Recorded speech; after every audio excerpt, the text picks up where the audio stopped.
I'm sure I'm not alone when I say that I was completely shocked when I saw this news. The NASCAR Xfinity Series, starting in 2025, will now be exclusively broadcasted on the CW network.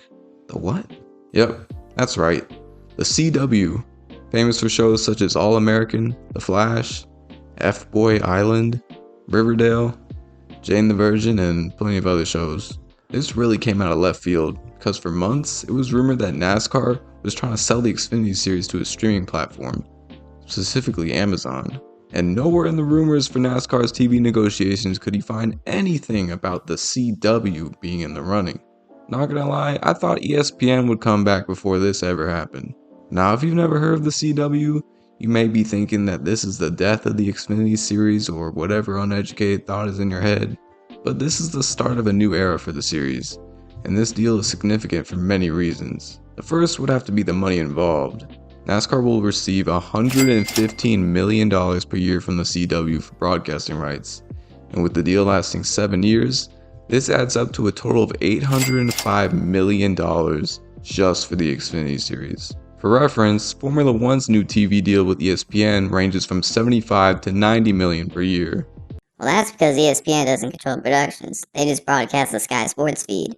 Well, according to the CW deal, NASCAR will control all TV production, while the CW will hire the on-air talent. NASCAR is going the F1 route with this, and honestly, it's a great move. The broadcast quality has really deteriorated over the years, especially with one particular network. So now if the quality is still bad, then it's entirely on NASCAR. But I don't think that'll be the case. The CW is an over-the-air network, meaning that you don't need a cable or a streaming service to access it. And all their programming is available for free on their app. So basically every race will be on broadcast TV and can be streamed online. So the teams are going to get more money and potentially more exposure? So far, this deal looks like a home run, and could be a good sign going forward for the Cup and Truck Series negotiations. But how did we get here? What did the Xfinity Series used to look like on TV? The NASCAR Xfinity Series made its debut as the Budweiser Late Model Sportsman Series in 1982, spawning from the previous NASCAR Sportsman division. The name only lasted a couple years as it was quickly changed to what many old heads remember the series as, the NASCAR Busch Grand National Series. This series would be like NASCAR's second division, similar to AAA baseball, the NBA G League, Formula 2, you get the idea. In the early 90s, the cars had similar bodies as Cup cars, although the engines remained V6 until 1995, when V8s were introduced to the series. Back in the day, NASCAR races would be broadcasted by a variety of networks, as the tracks negotiated specific TV deals with different networks. And it wasn't even until the late 80s when all Cup races were on live TV. For the Grand National Series, it'd be lucky to even sniff TV. The only time you'd be able to catch one of those races is if they were a support race for the Cup Series, and if ESPN were the ones with the broadcasting rights. But by the mid-90s, all Grand National Series races were shown on live TV. The Nashville Network, better remembered as TNN, broadcasted many of the standalone Grand National races. And what does standalone mean? Basically, it's whenever the series is at a track that the Cup Series doesn't go to. Kinda like how Road America and Portland are nowadays. But back then, this was way more common. Take a look at the 1996 schedule. You had the Nashville Fairgrounds, Hickory, Nazareth, South Boston, Myrtle Beach, Milwaukee, and IRP all as standalone races. Fast forward to 2023, and there are just 2 standalone races. Grand National races that were support races for the Cup Series were usually broadcasted on whatever channel the Cup race would be on. CBS, ABC, ESPN, TBS, and TNN all got a piece of the booming NASCAR pie in the 90s, also helping the Grand National Series grow to prominence. This was the norm, and it was clearly working. But NASCAR wanted to continue to grow even more, and decided that the best way to do that was by centralizing their TV deals rather than to continue to go by a track-by-track basis. Here's to another lousy millennium. Just before the turn of the millennium, NASCAR struck a major $2.6 billion deal with Fox Sports, NBC, and Turner Sports for the broadcasting rights to the Winston Cup Series and the Busch Grand National Series from 2001 to 2006. The Grand National Series would now be mostly shown on cable, being on FX for the first half of the season and TNT for the second half. By 2001, the Grand National Series had expanded to 33 races, and quickly became NASCAR's Saturday afternoon showcase for Cup Series stars looking to get extra laps in before Sunday's race, young rising stars looking to make a name for themselves, or journeyman drivers just trying to survive. In 2003, the Grand National Series was renamed to just the Busch Series. Thank God that I don't have to keep saying Grand National, which is probably why they shortened it anyway. The year 2005 will always be known as the peak of NASCAR's TV ratings, with Cup races averaging nearly 8.5 million viewers. There's not much info out there regarding the Busch Series TV ratings, but the second race of the season, which was at Fontana, had about 3.3 million viewers on FX, which was, at the time, the most watched Busch Series race in the network's history. A second-tier sports league was pulling 3 million viewers on cable back in 2005. That's absolutely wild to think about today. The 2006 Busch race in Mexico City had over 3.8 million people tune in on Fox. But as the new TV rights negotiations emerged, this would mark the end of the NASCAR boom.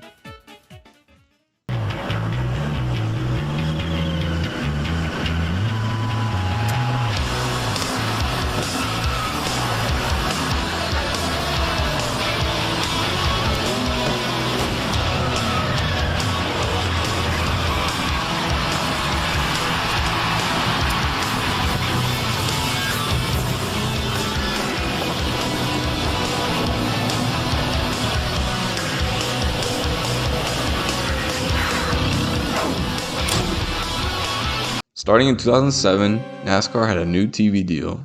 NBC decided not to renew, so ESPN and ABC swooped right back in and took their spot. For the Busch Series, it would now be exclusively on the ESPN networks from 2007 to 2014, with races being shown on ESPN2 or ABC. NASCAR on ESPN, the wide world of sports, just like the good old days. What could possibly go wrong?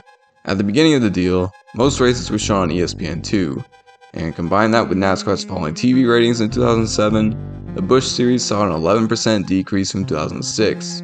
Starting in 2008, the Busch Series would now be known as the Nationwide Series, with the insurance company paying over $10 million every year for the naming rights. NASCAR saw a slight increase in ratings from 2007, but then the recession happened, and since then, they've never quite recovered.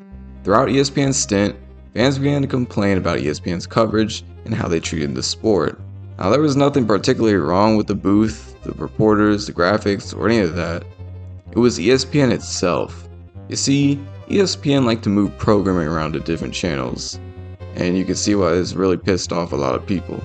Whenever a race ran long or a higher priority sporting event ran long, ESPN would move races to a lesser channel. This happened a lot with Cup races and especially nationwide races. In 2008, the Spring Richmond race was moved from ESPN2 to ESPN Classic because of the NBA playoffs. And although an NBA playoff game should take priority to a second division NASCAR race, why were the NBA playoffs on ESPN2 to begin with? Over the next few years, many nationwide races that ran long or got delayed were moved to ESPN Classic. Now, I grew up with cable, but not once was I ever able to watch something on ESPN Classic. And this was before illegal streams and YouTube highlights were ever a thing, so if you didn't have ESPN Classic, you probably just never saw the ending of those races. And even if those races didn't get moved to a different channel, sometimes the final laps of races were just not even shown on TV. In the 2007 Food City 250, the battle between Casey Kane and Jason Leffler was coming down to the wire. With just 3 laps to go, the broadcast freezes, and an ESPN2 screensaver quickly pops up. By the time the race came back on screen, Casey Kane had won the race, and Jason Leffler spun out. ESPN blamed the technical issues on satellites or whatever, but that's just inexcusable. If that ever happened in the social media age, fans would be livid. By 2014, ratings for the Cup Series were down by around 2 million viewers from the start of the TV deal in 2007, with the Nationwide Series averaging in the range of 1.2 to 1.6 million viewers.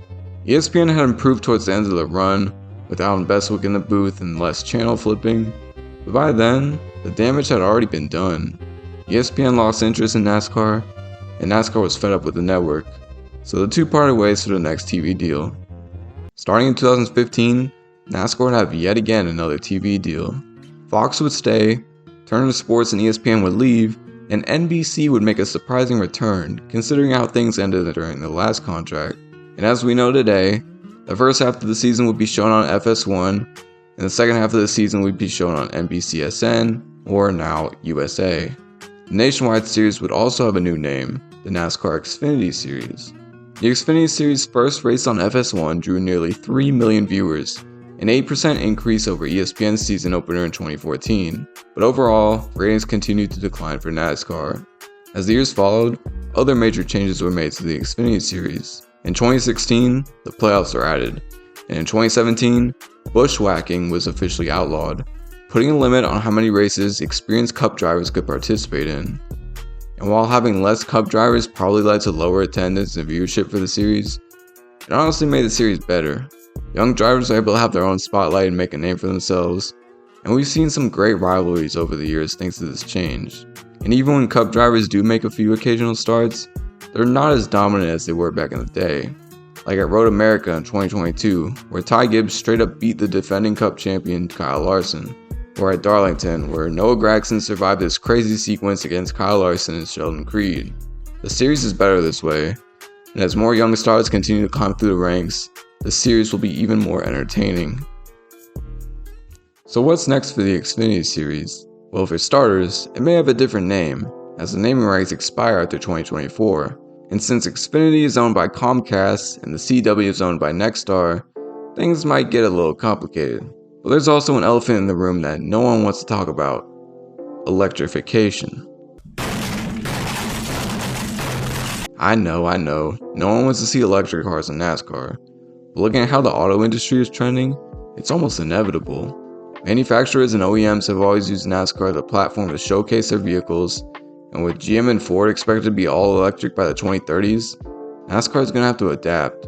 NASCAR has been looking at creating an exhibition electric car series, which is expected to launch as early as 2024, but it's just an exhibition, and I doubt that it'll stay on the schedule long term. But I do think that OEMs may see the Xfinity Series as a long-term plan to electrify stock car racing. Who knows if there'll even be stock cars at that point? We could be running SUVs and crossovers in the future. Despite all this goofiness, electrification would give the series a unique identity, and for once, NASCAR could get ahead of the curve on something. I'm not saying to get excited, but just be prepared in case this happens.